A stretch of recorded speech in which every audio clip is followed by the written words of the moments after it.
सबसे बड़ा मेरा चैलेंज था लाइफ में when I lost my leg in an accident in 2003 and I was very young, I was 18 years old when I lost my leg.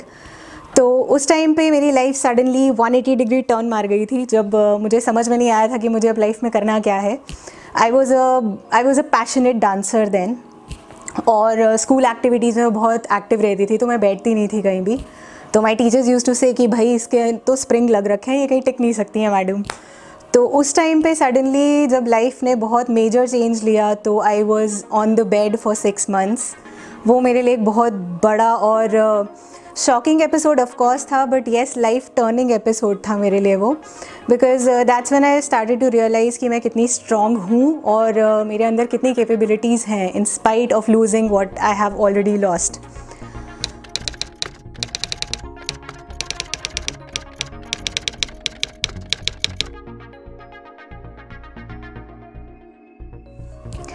Hi everyone, I'm Kritika and you're watching me on Dispatch. I'm a para rower. Recently I have won an international medal and that is the very first medal for India. And talking aside of what I am right now or what I do, I'm a banker, I'm a artist, I'm a photographer. तो बहुत सारी ऐसी चीज़ें हैं जो मैं मस्ती में करती हूँ to make life more interesting.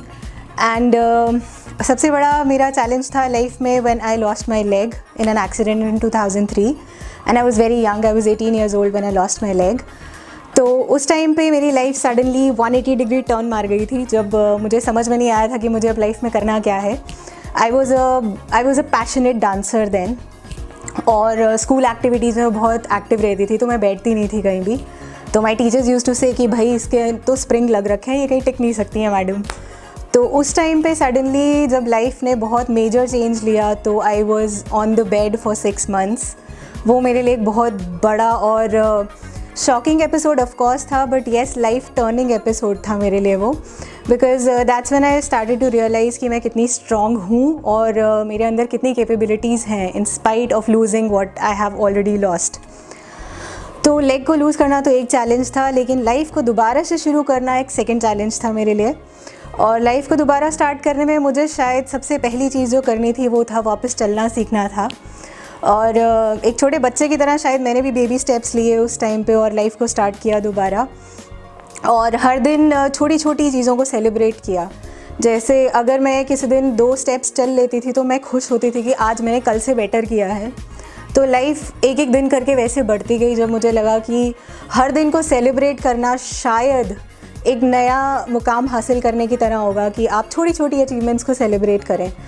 तो इस तरह से मैंने खुद को सबसे पहले एक्सेप्ट किया। सेल्फ एक्सेप्टेंस वाज मेरा सबसे फर्स्ट चैलेंज, और उस टाइम पे अपनी बॉडी को एक्सेप्ट करना मेरे लिए सबसे मेजर चीज़ थी कि हाँ मेरे साथ ये चीज़ हो चुकी है, तो ये एक हिस्सा गया है लेकिन बाकी सब वैसे का वैसा है, मेरा दिमाग सही है, मेरे हाथ सलामत हैं। और मैं धीरे धीरे शुरू हुई अपनी पढ़ाई को वापस करना। पढ़ाई मैंने अपनी ख़त्म की, सेम ईयर मैंने अपने बाई एनुअल एग्ज़ाम्स दिए और अपना 12th कंप्लीट किया। उसके बाद मैंने ग्रेजुएशन स्टार्ट करी। मैंने एनिमेशंस और मल्टीमीडिया में ग्रेजुएशन किया, जो कि मेरा पैशन था हमेशा से। और उसके अलावा मैं अपनी फ़िटनेस पे धीरे धीरे फोकस करना शुरू किया। और देन आई रियलाइज्ड कि एक लेग लूज़ करने से ज़िंदगी ख़त्म नहीं होती है, ज़िंदगी शुरू होती है। और उसके बाद मैंने खुद को थोड़ा फिटनेस लाइन की तरफ भेजना शुरू करा और हर दिन एक नई नई एक्सरसाइजेस ट्राई करी। और सबसे बड़ा चैलेंज जो मैंने फेस किया वो था यहाँ पे जिम ओनर्स जो थे मोस्टली वो मुझे देखकर डर जाते थे, घबरा जाते थे कि आप सिंगल लेग पे एक्सरसाइज कैसे करोगे, तो हम नहीं करवा पाएंगे। तो मैं उनसे कहती थी कि आप करवाने वाले बनिए, करने वाली मैं बन जाऊँगी। तो एक वो भी मेरे लिए चैलेंज था, लोगों को समझाना कि मैं कर सकती हूँ, आप बस थोड़ा सा हेल्प कर दीजिए, थोड़ा सपोर्ट चाहिए बस, और कुछ नहीं। आई रियलाइज़ उसी टाइम पे आई रिमेंबर एक जिम था हमारा, वेव जिम था इन गांधीनगर, जिन्होंने फ़र्स्ट टाइम ये चैलेंज एक्सेप्ट करा और मैंने अपनी फ़िटनेस पे फोकस करना शुरू किया उनके पास। एंड आई रिमेंबर वहाँ पे जितने लोग मेरे आसपास होते थे लेटर स्टार्टेड सेइंग कि आपको देख के हम रोज़ जिम आ रहे हैं, वरना हम नहीं आते थे। तो खुशी होती थी मुझे वो चीज़ देखकर। और धीरे धीरे फिर जब मैंने जिम चेंज किए तो बहुत लोगों के इंटरेक्शन में आई और पता चला कि ऐसे बहुत से लोग हैं जो मुझे देखकर खड़े हो रहे हैं। तो आई डिसाइडेड कि चलिए अब इसी को मकसद बनाते हैं ज़िंदगी का, कि सबके लिए एक एग्जाम्पल सेट करते हैं कि आप भी कर सकते हैं, आप भी जो चाहें जो ठान लें, कोई आपको रोक नहीं सकता। उस समय मैंने recently iron rush gym join किया। वहाँ पे मेरी एक्चुअल पोटेंशियल मुझे पता चलना शुरू हुई और मैंने वेट लिफ्टिंग शुरू करी, मैंने बेंच प्रेस करना शुरू किए। और तब मज़ा आता था जब मैं लड़कों के साइड में खड़े होकर 70-70 किलो के बेंच लगाती थी और लड़के खड़े होकर मुझे देखते थे। तो मुझे अच्छा लगता था कि चलिए at least I stand somewhere different from people. मैं डिफरेंट हूँ, लेकिन मुझे पता है कि मेरी कैपेबिलिटीज़ भी थोड़ी डिफरेंट हैं, मेरी लिमिटेशंस हैं, लेकिन शायद वो लिमिटेशंस को क्रॉस करके आगे जाना मेरे लिए ज़्यादा बड़ा अचीवमेंट है रादर देन लोगों को दिखाना कि मैं क्या कर सकती हूँ। सेल्फ़ अचीवमेंट ही बहुत बड़ी चीज़ थी मेरे लिए। और उसी दौरान मेरे एक फ्रेंड हैं जिन्होंने मेरी फ़िटनेस वीडियोज़ सोशल मीडिया पे अपलोड करना शुरू करी और उसी से अटेंशन मिली कर्नल गौरव दत्ता को, जो कि मेरे मेंटोर हैं, जिनकी वजह से मैंने एक इंटरनेशनल मेडल जीता है। और लाइफ के बहुत सारी अचीवमेंट्स मैं उनको क्रेडिट देती हूँ ऑफ कोर्स, क्योंकि उस सोशल मीडिया से उन्होंने जब मुझे मेरी वीडियोस देखी तो उन्होंने एक बात कही कि हम पिछले 5 साल से एक लड़की की तलाश में थे जो पैरा रोइंग कर सके। उनके पास रोअर्स बहुत सारे थे, लेकिन पैरा की टीम जो स्पेशली एबल्ड टीम है वो नहीं थी। और वो काफ़ी टाइम से चाहते थे कि इस फील्ड में कोई लड़की आए ताकि हम इस स्पोर्ट को आगे बढ़ा सकें और शुरुआत कर सकें इसके साथ। तो मेरे लिए बहुत खुशी की बात थी कि मैं पहली लड़की बनने वाली हूँ। तो एक चैलेंज था ऑफ कोर्स, क्योंकि मैंने रोइंग कभी नहीं करी थी, वाटर स्पोर्ट्स के बारे में कुछ नहीं पता था, क्योंकि आपको पता ही है जम्मू में वाटर स्पोर्ट्स का कोई है ही नहीं, कोई तरीका ही नहीं है। तो तब मुझे पता नहीं था रोइंग होती भी क्या है। मैंने वीडियोस देखी, स्टार्ट किया अपने आप से चीज़ें, बस ये था कि अपनी बॉडी फिटनेस पे फुल फोकस किया। और उसके बाद फर्स्ट कैंप था मेरा एशियन गेम्स 2018 के लिए, जब मैं पहली बार पुणे गई और पहली बार बोट में बैठी। तो ऐसे लगता था कि अरे वाह, ये तो अपनी ही स्पोर्ट है। और बीइंग अ नॉन स्विमर, जो मेरा सबसे बड़ा ड्रॉबैक था वहाँ पे, क्योंकि सब लोग वहाँ स्विमिंग जानते थे और there is a very huge channel, 2.5 kilometres का पूरा वाटर चैनल है जहाँ पे हम रोइंग करते हैं। और मुझे स्विमिंग नहीं आती थी और मैं बोट में ऐसे बैठती थी ठाठ से, मज़े से, कि भाई मैं तो बड़े आराम से बोट चला सकती हूँ। देन उस दौरान आई थिंक हम 2-2 किलोमीटर की हमारी रेस होती थी और प्रैक्टिस सेशंस के लिए हम 10 किलोमीटर 12 किलोमीटर इस तरह की रोइंग करते थे। तो एंड्योरेंस लेवल ऑटोमेटिकली बहुत हाई चाहिए होता था। तो लगता था कि नहीं, अभी भी अपने अंदर कमी है, बहुत एक्सप्लोर करना है अभी खुद को, ये तो शुरुआत हुई है।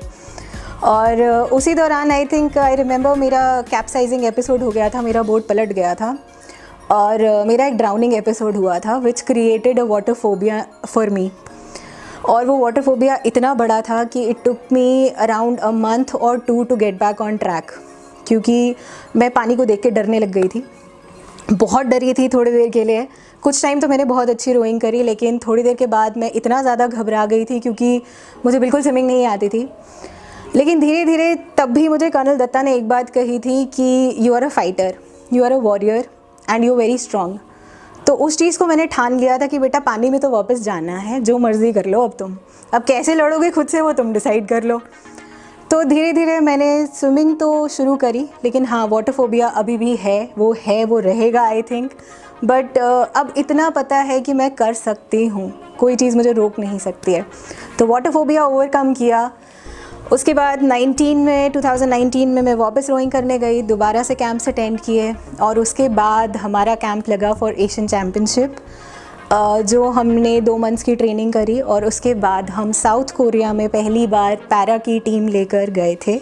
Indian team for the very first participation para team वहाँ पर गई और वहाँ का एटमॉस्फेयर, वहाँ के बाकी जो आपके को एथलीट्स हैं उनको देखकर ऑटोमेटिकली आप बहुत इंस्पायर होते हो, बहुत मोटिवेट होते हो, क्योंकि आपकी प्रॉब्लम कुछ भी नहीं है, दुनिया उससे भी परे है। बहुत से ऐसे लोग हैं जिनके आई थिंक जो देख भी नहीं सकते और वो रोइंग करते थे वहाँ पे, तो तब लगता था कि भाई तुम्हारा तो सब सलामत है, सिर्फ एक पैर गया है बस। और बहुत अच्छी मोटिवेशन मिलती थी और शायद वही चीज़ ने हमें वहाँ पे मोटिवेटेड रखा और हम अपनी कंट्री के लिए पहला ब्रॉन्ज मेडल लेकर आए। तो ये हमारे लिए एक बहुत बड़ी अचीवमेंट थी। लाइफ की मेरे लिए सबसे बड़ी अचीवमेंट वो गोल्ड मेडल नहीं था, बट अपने फोबिया को ओवरकम करके एक ऐसे स्टेज पर पहुंचना और अपनी कंट्री को रिप्रेजेंट करना मेरे लिए बहुत था। ऑफ कोर्स एक आइसिंग ऑन द केक थी मेडल मिल जाना। तो लाइफ हमेशा आपको चैलेंजेस देती रहेगी, फेंकती रहेगी। All you have to do is accept yourself, accept the challenges and rock it, because nobody can rock it instead of you. आप अपने लिए सेल्फ मोटिवेशन बन सकते हैं हर मोड़ पर, और हार कभी मत मानिए। Thank you so much and take care.